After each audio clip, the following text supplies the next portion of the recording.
یہی معاملہ دین کا بھی ہے. یہ دیکھ لیجئے کہ یہ دین صحیح ہے یا نہیں, یہ چیک کر لیں کہ یہ دین صحیح ہے یا نہیں.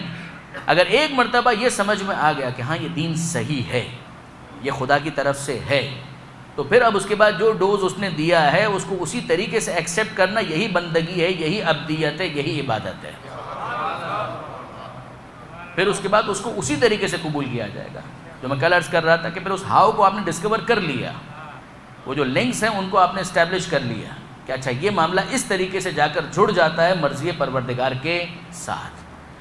پھر اس کے بعد چوں چرا کی کیا گنجائش ہے. خدا نے کہا فجر کی 2 رکعت نماز ہوگی تو ہوگی, اس نے کہا ظہر کی 4 رکعت ہوگی تو ہوگی. بس یہ چیک کر لیں کہ جو اس کی طرف سے بیان کر رہا ہے وہ واقعا خدا کا نمائندہ ہے یا نہیں. اگر وہ خدا کا نمائندہ ہے اور وہ کہہ رہا ہے کہ فجر کی 2 رکعت ہے تو پھر 2 رکعت ہے, وہ کہے کہ ظہر کی 4 رکعت ہے تو 4 رکعت ہے, نہ اس میں اضافے کی کوئی گنجائش ہے نہ اس میں کمی کی کوئی گنجائش ہے. اور یہاں پر ذرا ابلیس کا ایک تبصرہ سن لیجئے. ابلیس کا تبصرہ اور اس کے اوپر کاؤنٹر کامنٹ ہے وہ خود پروردگار عالم کا. اور واقعا جو میں کل بھی عرض کر رہا تھا کہ کچھ باتیں ایسی ہوتی ہیں کہ جو دل کو چھو جاتی ہیں. قرآن مجید کے اندر ابلیس کا پروردگار عالم کے ساتھ مکالمہ ہے کہ پروردگار نے کہا بھائی میں ایک خلیفہ بنا رہا ہوں, انی جاعل فی الارض خلیفہ, اذا سویتہ ونفخت فیہ من روحی فقعوا لہ ساجدین, جب میں اس کو بنا لوں, نوک پلک سے سوار لوں, تم سب کے سب سجدے میں چلے جانا. سب گئے, ابا واستکبر وکان من الکافرین, سب گئے.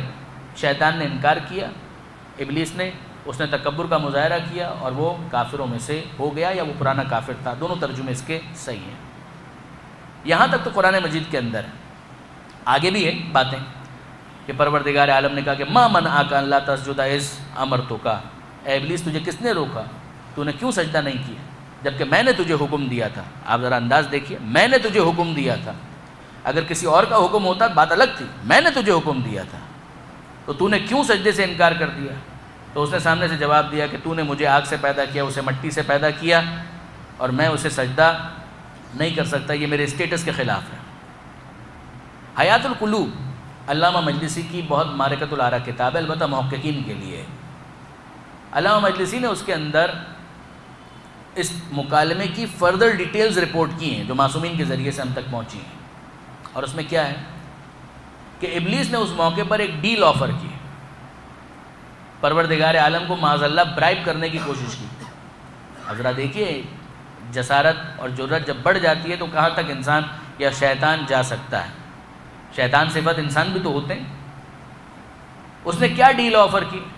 ڈیل یہ تھی کہ اے پروردگار, یہ جو ایک سجدہ ہے نا جو آدم کو تو کرنے کے لیے مجھے کہہ رہا ہے, اس سے مجھے ایگزمپٹ کر دے, مستثنا,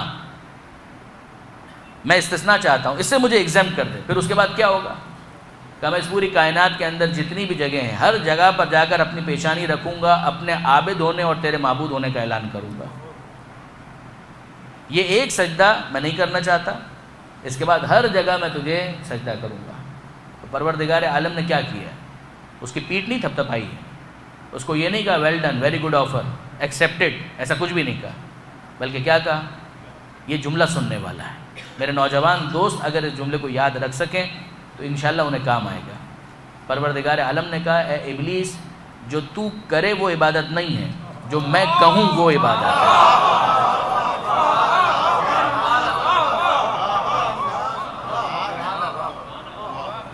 عبادت کا تو مطلب یہ ہے کہ سبمٹ کرنا خدا کی بارگاہ میں کہ مرضی مولا از ہمیں اولا.